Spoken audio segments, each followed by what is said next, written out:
Hello, music lovers. My name is Carter, and welcome back to Recording Records. Today we are reviewing Sleep Token's most recent album, Even in Arcadia. It's been a minute since we made a video, um, and this album review is coming a bit late. This album didn't come out yesterday, but we lost some files in the original review, and so we are here again to make our most concise and complete thoughts. So that should work out for the better. I have not listened to a Sleep Token album before this one, so this is sort of my introduction to them. I already knew who they were.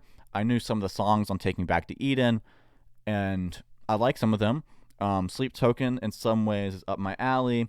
As a big rock fan, I love all types. I love alternative rock, especially. And so Sleep Token is in many ways up my alley. And so interesting experience to get for my first review. We'll get into my thoughts on the album in a second.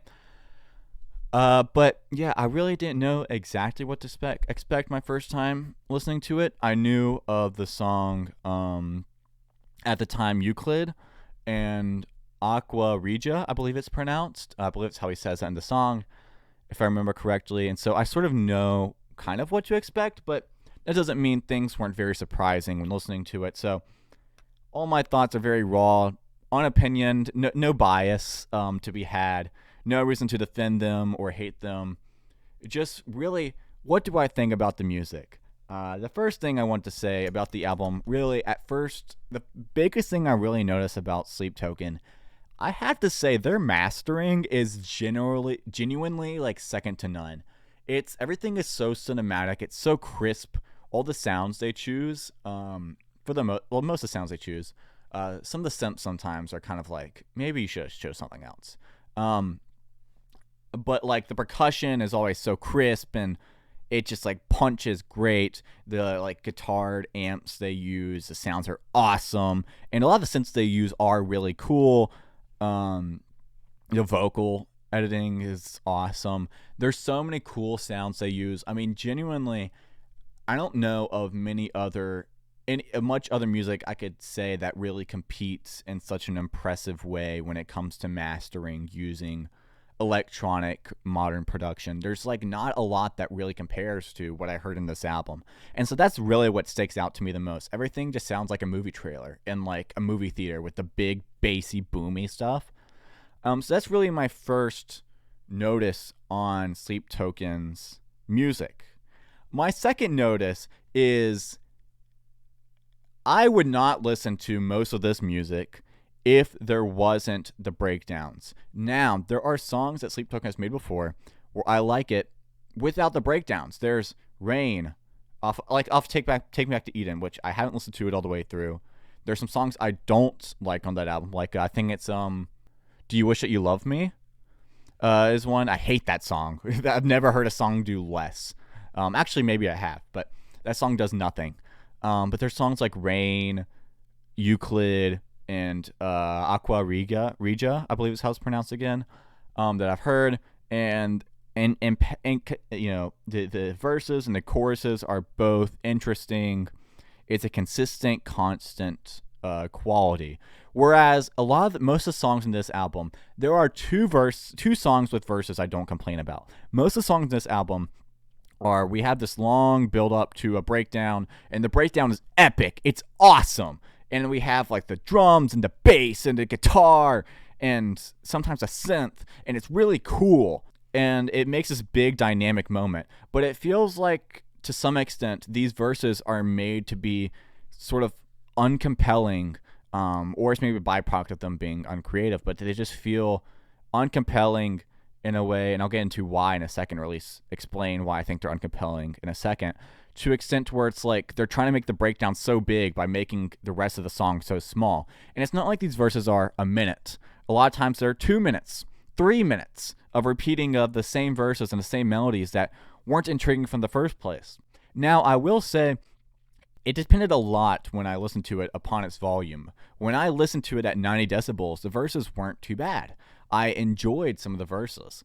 When I switch it to maybe 80, 85 decibels, it sucks, which is a good indicator that the melody is really not that intriguing because I listen to music at 60 decibels, and it's good because the melody is engaging, and there's no dynamicism to really draw your engagement. It's really just a repeated, non-changing for the most part melody that's uninteresting, boring. A lot of times it's ballads, and we'll get into why their ballads fall short on this album in a second. But it just feels a lot of times begrudgingly boring. Like it's painful to sit through until you get to the metal parts. And the metal parts are so good. Like they're so amazing.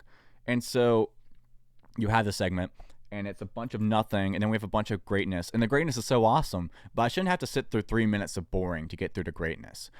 Like, there's songs where I don't complain about it as much. Like, look to Windward. The verses aren't terrible. I will say the verses don't need to be 3 minutes long. The breakdown should have come in at about the 2 minute mark. Instead, we doubled up the verses for no reason. There's no reason to double up the verses. And then I hear, but like the verses are like, I said they're like good, but they're like all right.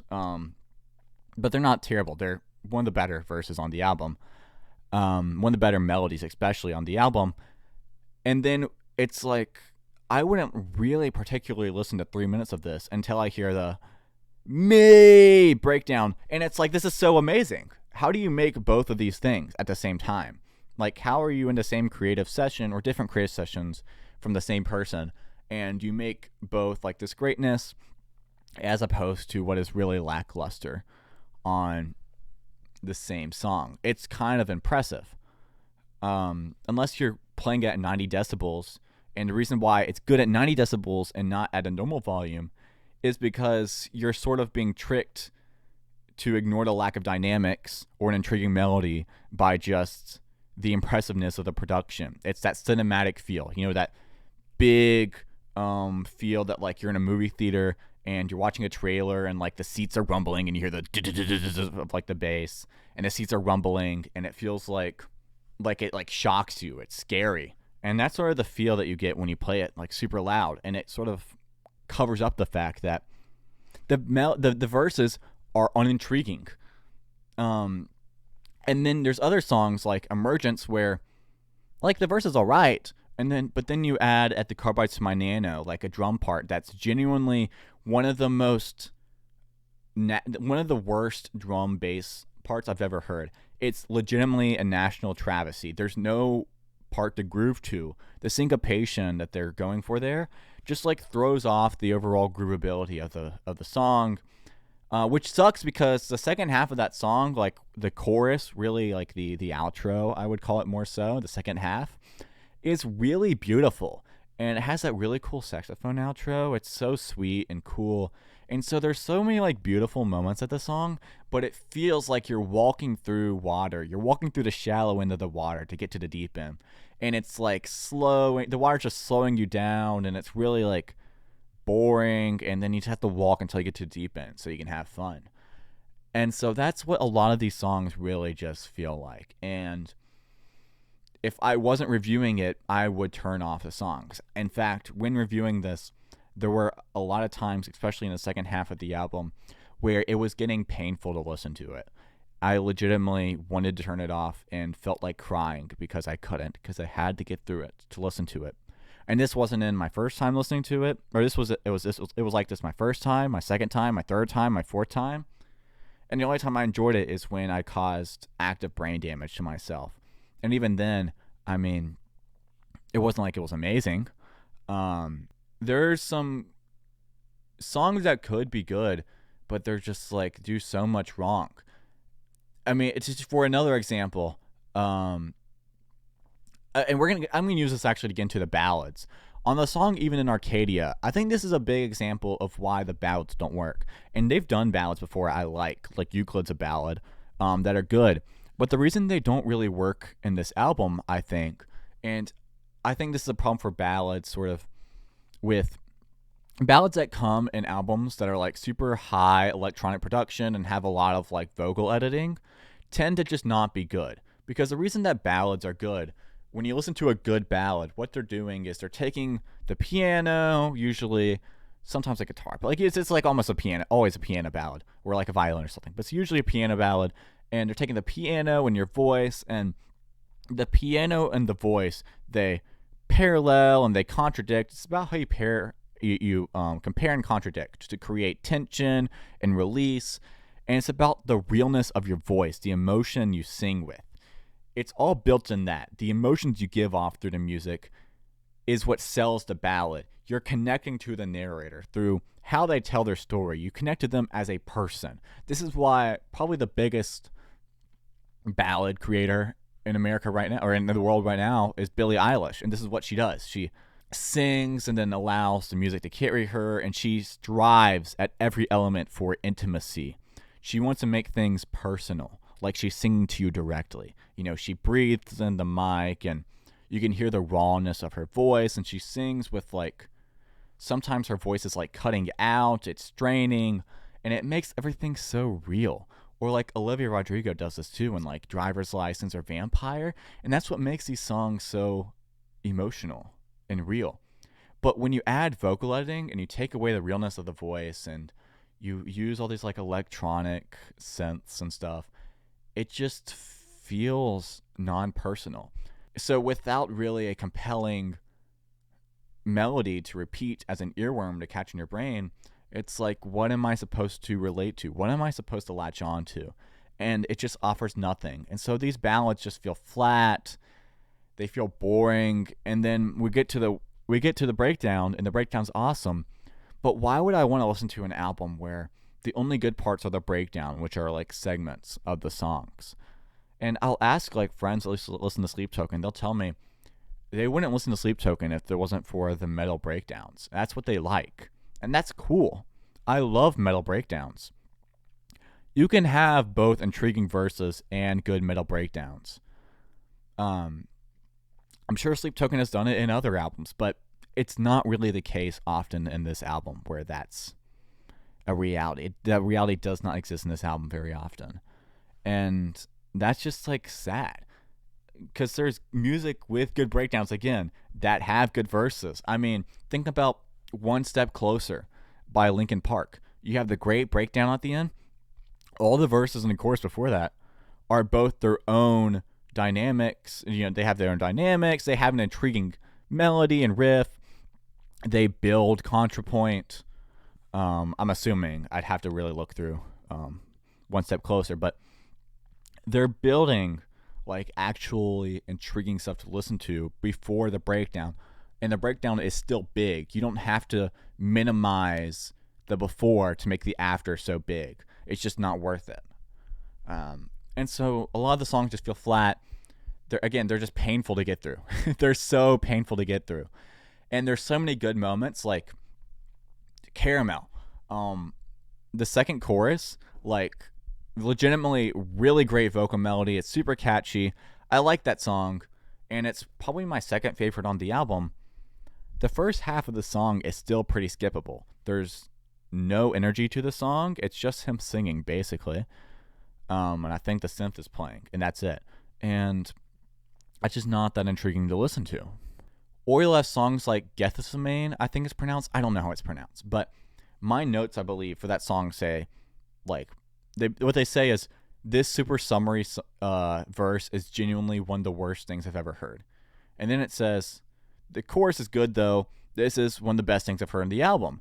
And again, it's just like, and I hate to be a broken record, but if I had this album on record, I'd break it.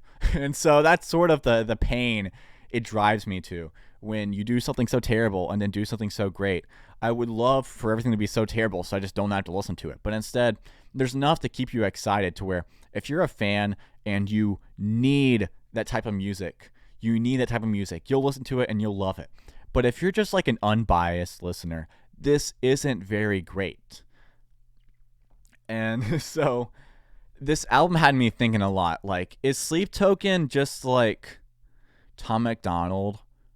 You know Tom MacDonald, the rapper who sings about like political issues and why he loves America and cancel culture and hates cancel culture.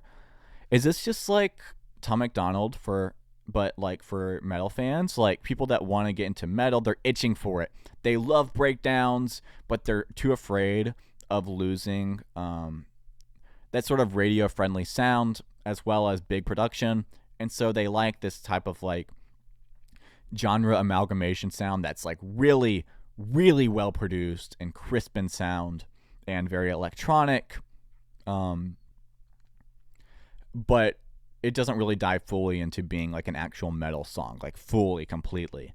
Is it like the same thing with Tom MacDonald where it's like, oh, well, I want to listen to rap, but I hate when they talk about killing cops and doing drugs and drop the F word and mumble. And they have like really hard 808s all the time, but I like that sort of like snappy feel of rap.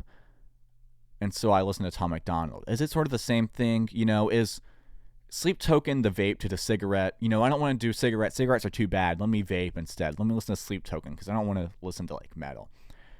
Is that what Sleep Token is? If so, that's fine. There can be good songs with like any style, I truly believe, for the most part. Like, I haven't heard one to say that there hasn't been. Maybe I'll get to a point where there hasn't been, but currently my philosophy is you can make good songs with whatever vision you have if you have good enough writing, you pick the right sounds for what you're aiming for, you have the proper performance. Then you can have what you're aiming for, and it can be good if it's good. And even then, in the style, there are good music. Like Sleep Token, in some of the songs I've heard in Take Me Back to Eden, their songs are good. Or Bring Me the Horizon. I listened to their songs the other day. I liked a lot of their songs. Some of them I didn't, but I like a lot of their songs. Or Bad Omens. Bad Omens is a lot more straightforward metalcore as opposed to like this amalgamated genre that's sort of metal leaning that Sleep Token is and Bring Me the Horizon is in some songs. Bad Omens has good songs I like, and I talked about when I reviewed that. So it's not like I just hate this style of music.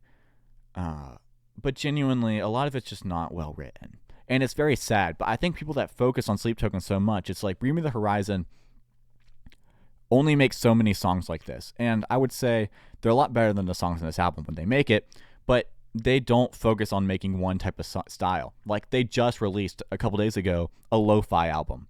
So they have no care for sticking to a sound as opposed to like Sleep Token. And in Bad Omens, a lot of their songs that people like came just last year, so they don't have the expansiveness of discography that Sleep Token has of songs that they like, as well as the fact that some people might not like it because they're more, for the most part, straightforward metalcore. And so Sleep Token is the front runners for this type of music. And so you're just going to love it if they put it out, but it's just not a very strong album. It is, again, just very painful to get through a lot of the time. The only good parts in the album, almost completely, are the metal parts. Without the metal parts, this album is just a terrible piece of trash. And that's terrible because this album possesses some of the best mastering I've ever heard. And so they could really deliver something so great, but you have to be a real fiend for mastering and big production and all the styles that they go for to really find this album intriguing. And at that point, you're more of a fan of the type of product they're making instead of the actual product, because the actual product just isn't very good. I'm going to rate this album a 6.5 out of 10 probably, and that's surprising considering all the stuff I've said about it, but I always try to give credit to how good the music is compared to the sort of floor that music can really be. It's a lot closer to the ceiling than the floor. I'm going to adjust my ratings at some point because I do like that, but at some point they got a bit inflated. And so I want the numbers to be a bit lower than how I have them now. So this will change and lower a bit later on to make a bit more sense, but it'll still stay somewhere near the top or closer to 10 than to 1 probably, because I do want to give that credit to all the things that musicians do to make their music so good, because making music is hard. It's hard. But I'm not going to give as much credit to Sleep Token in this album as I would other people, because, I mean, it just fell flat so often. The ballads, flat. The melodies, for the most part, synthy melodies, flat.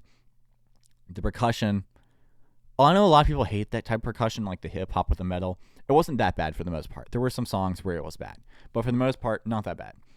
The mastering, great. The breakdowns, so good. You know, at some point, it becomes a bit repetitive, a bit, but it's still like on an individual basis, really, really good. Just give me a like written like a pop song, verse, chorus. There's some songs like that in Take Me Back to Eden.